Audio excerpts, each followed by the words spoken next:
الله عنهما قال أمرنا رسول الله صلى الله عليه وسلم بإيادة المريض واتباع الجنازة وتشميت العاطس وإبرار المقسم ونصر المظلوم وإجابة الداعي وإفشاء السلام متفق علیہ۔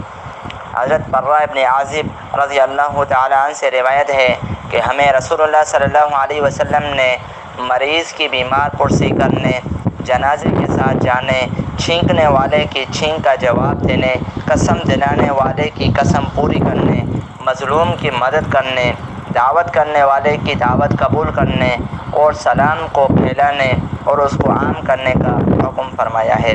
امام بخاری رحمہ اللہ اور امام مسلم رحمہ اللہ نے اس حدیث کو نقل کیا ہے۔ اس حدیث سے یہ معلوم ہو رہا ہے کہ مسلمان پر چند حقوق ہیں اور یہ چند حقوق اس حدیث مبارک کے اندر بیان کر دیے گئے ہیں۔